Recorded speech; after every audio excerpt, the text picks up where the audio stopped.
Friends जय श्री राम। आज का टॉपिक है हमारा non uniform circular motion. Lecture number 43 है ये फिजिक्स लेक्चर सीरीज में। तो स्टार्ट करते हैं। First of all, what is non uniform circular motion? Okay, तो when an object moves in a circular path but with a changing speed, the motion is called non uniform circular motion. Okay, for example you can say a car going around a curve and speeding up और slowing down. Okay, now how it is different from non uniform circular motion? So, uniform circular motion means speed is constant, only direction changes. But in case of non-uniform circular motion, both speed and the direction change. For example, if you see this diagram, in this only one acceleration is working, which is centripetal acceleration. Tangential acceleration is zero in this case because the speed is constant. This is why this is called uniform circular motion. As you can see this. Now, in case of non-uniform circular motion, you can see from this both the accelerations are working on this particular particle. For example, radial or you can say centripetal acceleration as well as tangential acceleration both are working. So due to these two acceleration there is a resultant acceleration which is called net acceleration और जिसको हम बोलते हैं linear acceleration जो separated particle में work करता है। तो यहाँ पर क्या होगा, जो आपकी जो टेंजेंशियल वेलोसिटी है विच इज आइदर इंक्रीजिंग और डिक्रीजिंग। अब इंक्रीज कब करेगी? जब वेलोसिटी और एक्सेलेरेशन सेम डायरेक्शन होंगे, अदरवाइज इट इज डिक्रीजिंग। तो this is the difference between non uniform circular motion and circular uniform circular motion.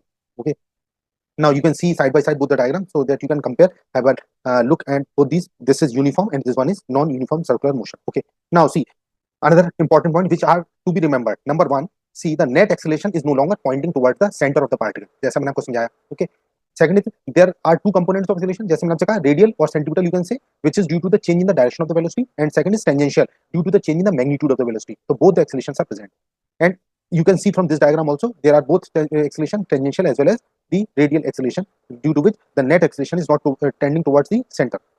Okay, so in this case you can say the speed is increased, changing, speed is changing, so speed can either increase or decrease. Okay, now we can have a look at the non-uniform circular motion with the force perspective. तो force की terms में हम इसको किस तरह से देखें? देखिए, तो जैसे मैंने आपसे कहा there are two different types of acceleration working on the particle in case of non-uniform circular motion. So correspondingly there are two forces, one is tangential force, another is centripetal force. Okay, due to which the resultant of the two would be not tending towards the center. So when the force acting on a particle moving in a circular path has a tangential component which is sigma ft, the particle speed changes, which is tangential force. Okay, second is the acceleration has a tangential component. Okay, which is r, which is the radial produces the centripetal acceleration. देखिए आप यहाँ देख सकते हैं radial component है जो आपका centripetal या रेडियल एक्सेलेरेशन प्रोड्यूस करता है. तो फाइनली हम कह सकते हैं कि ये जो दोनों का रिजल्ट होगा एफ आर और F T, okay, this produces the resultant force which the total force is the vector sum of the radial force and the tangential force. तो आप इसको इस तरह इक्वेशन फॉर्म में लिख सकते हैं, sigma of f is equal to sigma of fr which is radial force and sigma ft which is tangential force. So this is a force perspective. So now see two different numericals. We can say a wheel is at rest. You can say this diagram. See, the wheel is at rest. Its angular velocity increases uniformly and becomes 80 radian per second after 5 seconds. The total angular displacement is. अब इसमें हमें पता करना है. तो देखिए यहाँ पर क्वेश्चन में दे रखे हैं, कई चीजें दे रखी हैं. ओमेगा 1 क्योंकि रेस्ट से स्टार्ट हो रहा है तो omega 1 is 0 and omega t is equal to 80 radian per second. As we have already discussed the equations of motion in case of circular motion. तो हम इसमें एक इक्वेशन मानते हैं, जैसे जैसे जो इक्वेशन होती है आपके पास, ये मैंने आपसे डिस्कस की है, omega 1 t plus half alpha into t square is equal to theta, where theta is angular displacement, omega 1 is initial angular velocity, and alpha is angular acceleration, t is any time. Okay, so accordingly you can put the values. So in this case you are having three different values so that you can find out the value of alpha. Alpha would be nothing but omega 2 minus omega 1 upon t.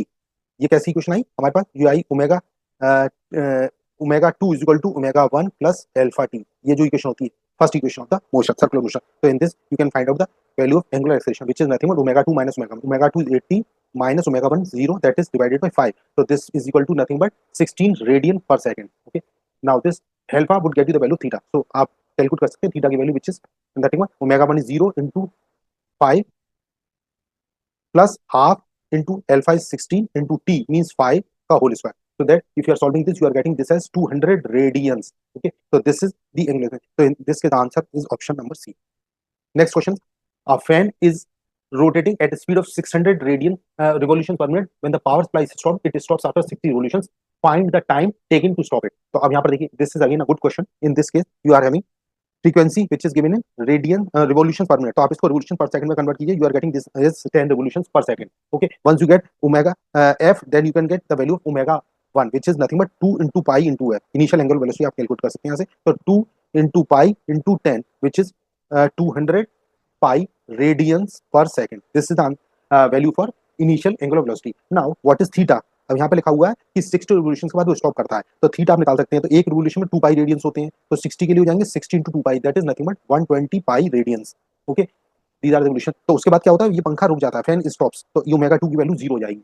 Okay, now you see the equation of motion, that is omega 2 square is equal to omega 1 square minus 2 alpha into theta, ये भी एक equation होती है, third equation. Okay, जिस तरीके से हमारी उसमें होती थी v square equal to u square minus 2s, तो इस केस में हम इस इक्वेशन को इस तरीके से लिखेंगे, तो v square equal to u square plus 2s या v square equal to u square plus 2s। तो आप इसमें लिख सकते हैं omega 2 square omega 2 square minus omega 1 square is equal to 2 alpha into theta. Omega 2 is equal to 0 and omega 1 is nothing but 200 pi radian. तो ये radian पर second square, तो ये रेडियन पर सेकंड हो गया, तो ये 200 पाई का स्क्वायर हो जाएगा।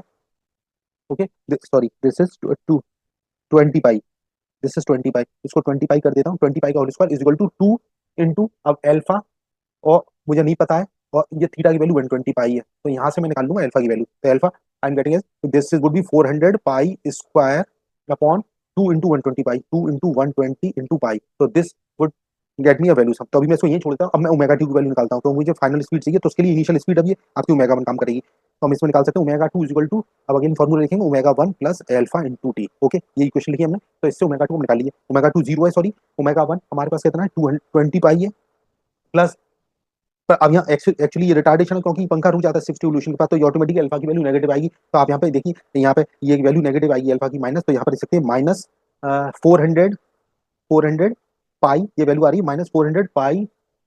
ओके, दिस इज ये पाई, हाँ तो ये कैंसिल हो जाएगा पाई से पाई, तो ये 400 पाई डिवाइडेड बाई 140 वन 12 दूनी 24, ये आ जाएगा टू, सॉरी 240, 240 ये आ जाएगा, ठीक है।